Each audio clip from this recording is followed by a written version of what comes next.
Good afternoon, everyone. So today I am going to explain DNA fingerprinting.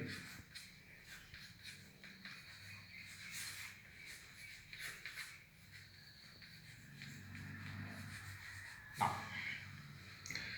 we all know that 99.9% of base sequence among humans is same.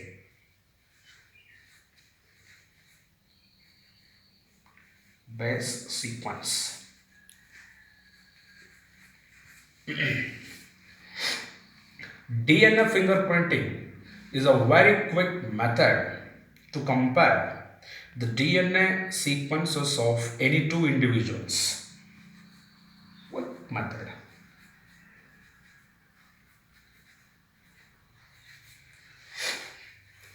DNA fingerprinting involves identifying differences in repetitive DNA sequences. So that is very important. It involves identifying differences in repetitive DNA sequences. So that is the basic of DNA fingerprinting. Now, after we extracted DNA from a cell, we need to separate repetitive DNA sequences from bulk genomic DNA. How we are going to separate these two fractions? By a method called density gradient centrifugation. So through density gradient centrifugation, we can separate bulk genomic DNA from repetitive DNA sequences. While doing this process, we will obtain two types of peaks. One is major peak, another one is small peak. The major peak represents bulk genomic DNA. Major peak. Whereas the small peak represents repetitive DNA sequences. Small peak contains repetitive DNA sequences. So these are the stretch of DNA which are repeated many times. Now, these repetitive DNA sequences which form smaller peak during density gradient centrifugation are referred to as satellite DNA. Satellite DNA. These satellite DNA will be further classified into mini satellite DNA and microsatellite DNA.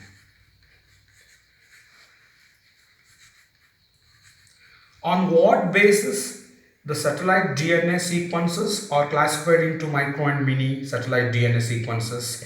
The criteria are: number one, on the basis of base composition, whether the satellite DNAs are adenine thymine rich or guanine cytosine rich. This is the first criteria. The second criteria is on the basis of the length of the segment. Length of the segment. The third criteria is on the basis of number of repetitive DNA sequences. On these three criteria, satellite DNA is classified into microsatellite DNA and mini satellite DNA. So criteria number 3 I am going to write now. Number of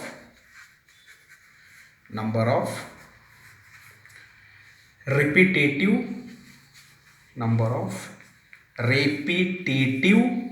DNA sequences. Repetitive DNA sequences. Now,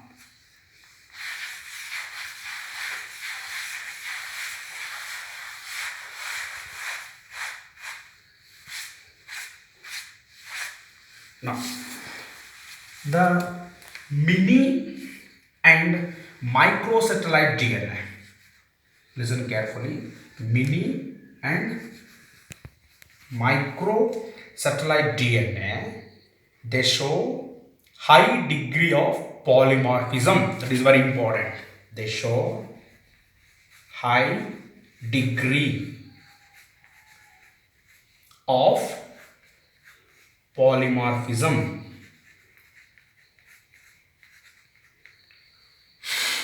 Polymorphism. Poly means many.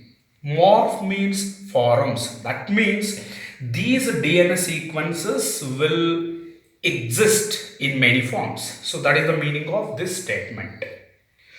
Now, within an individual, these mini and microsatellite DNA, they show same degree of polymorphism. That is very important. Same degree of polymorphism.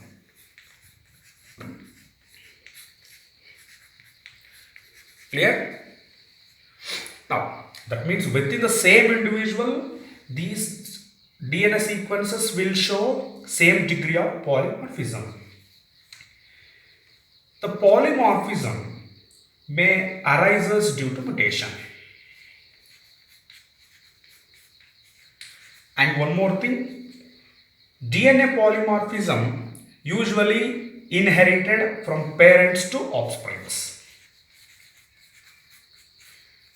Parents to offsprings. Now, the DNA fingerprinting technique was developed by Alec Jeffries. He was the one who developed this great technique. Alec Jeffries used radio labeled mini satellite DNA. Mini satellite DNA as a probe. Clear? So, Alec Jeffries used radio labeled mini satellite DNA as a probe. P-R-O-B-E. What is the meaning of probe? Probe means it is a single stranded DNA tagged with radioactive molecule. Clear? Now, this radio labeled mini satellite DNA is even called VNTR. The expansion is variable number of tandem repeats. Why radio labeled mini satellite DNA is called VNTR? Because these sequences copy numbers varies from chromosome to chromosome. Clear? So that's why these radio labeled mini satellite DNA can be considered as variable number of tandem repeats. So their copy numbers varies from 0.1 kb to 20 kb. So now we will move on to steps of DNA fingerprinting.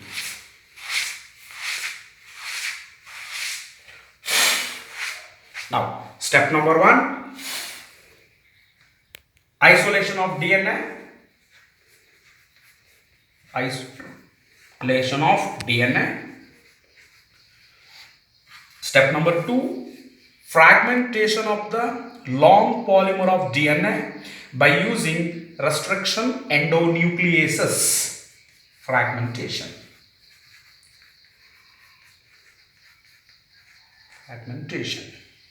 So then, separation of the fragments based on their size by using agarose gel electrophoresis.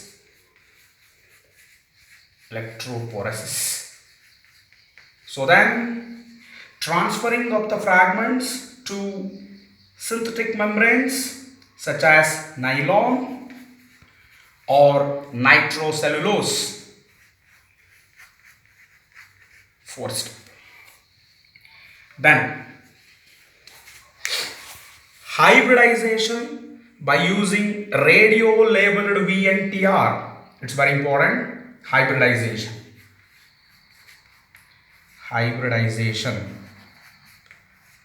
Clear? By using radio labeled VNTR. Then last step, detection of the hybridized DNA by using autoradiography.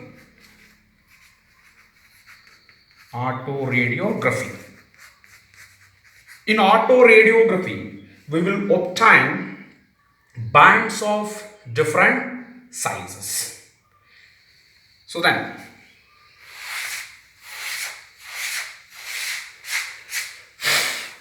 consider this is the copy number of mini satellite DNA obtained from the sample of DNA from the crime scene. Considered as C. Clear? Now, so in the sample obtained from this crime scene contains 3 pairs of chromosomes. They are chromosome pair 7.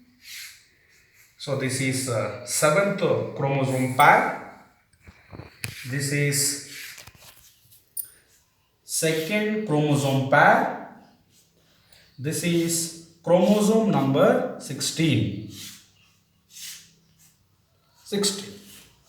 Now, the copy number of the mini satellite DNA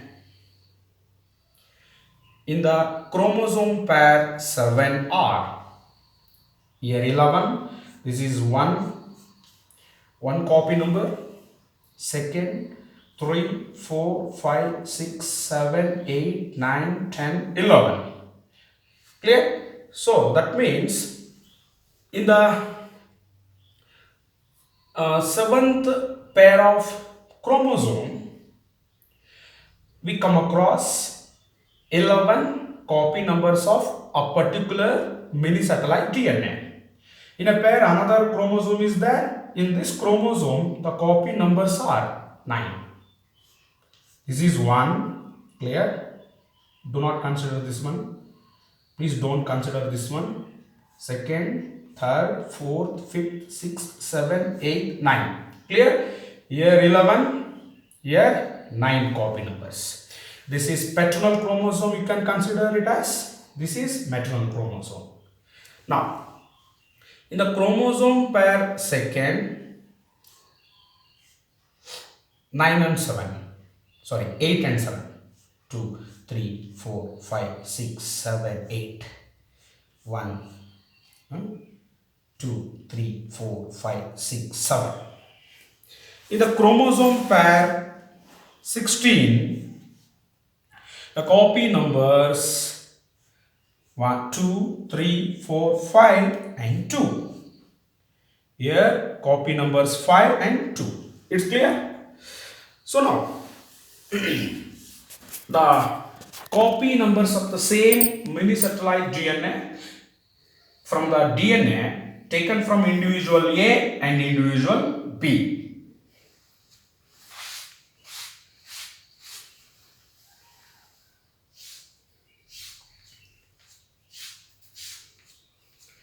So this is chromosome pair 7. This is 2nd. So this is 16. So this is individual A. Now here in this pair the copy numbers 3, 4. Here 8 and 7. 1, 2, 3, 4, 5, 6, 7, 8. 3, 4, 5, 6, 7. Here 3, 4, 5. 3, 4, 5, 6, 7, 8, 9, 10. Clear? So the copy numbers of the same mini satellite DNA from the DNA of individual A as follows.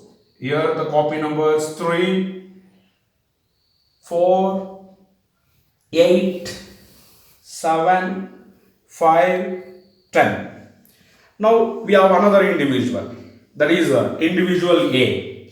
The copy numbers of the mini satellite DNA in the individual B like this only. Clear? Now if we compare the DNA fingerprints of crime scene with DNA fingerprints of individual A and individual B, how it looks, I will show you.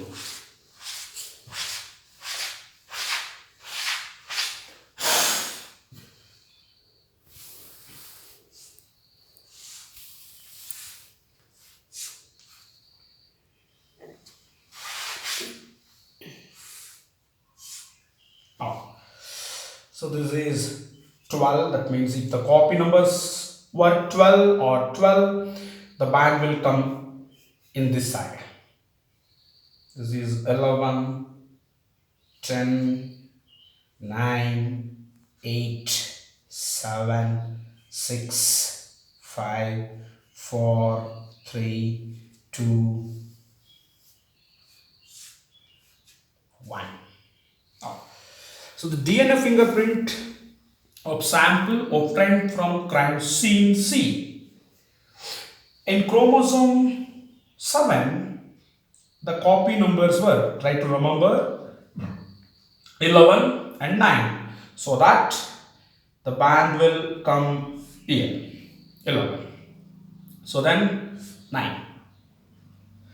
In the chromosome pair second, the copy numbers of the mini satellite DNA were 8 and 7, 8 and 7. So then in the chromosome pair 16, the copy numbers were 5 and 2nd. Clear? So this is the DNA fingerprint of sample taken from crime scene C. Now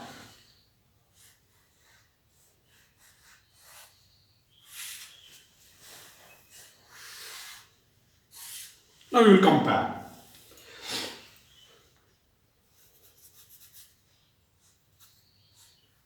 Okay. Now, so this is individual A, this is individual B. That means the DNA fingerprint of individual A, DNA fingerprint of individual B. So try to recap the copy numbers of individual A. 3 and 4, isn't it? 3 and 4. In the chromosome pair 2nd,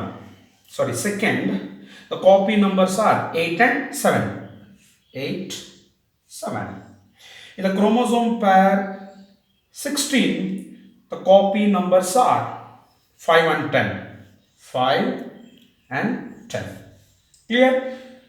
So now, DNA fingerprint of individual B. This is, now that means the chromosome pair 7 has 11 and 9. Chromosome pair 2 has 8 and 7, and the chromosome pair 16 has 5 and 2. Clear? So that means 11, 9, 8 and 7, 8, 7, 5, 2. Clear? That means if you clearly compare the DNA fingerprint of these three, it is 100% clear that the DNA fingerprint of C will match with the DNA fingerprint of individual B. Look at here. Here in the 11 we have a band here also. In 9, there also. 8, there also. 7, there also. 5, there also. 2, 2. But if we compare the DNA fingerprint of sample taken from crime scene with the individual A, only this one will match. This one 2, 3. Okay. So 1, 2, 3 will match. Clear. So so that we can clearly say that the real culprit of the crime was individual B. Thank you, one and all.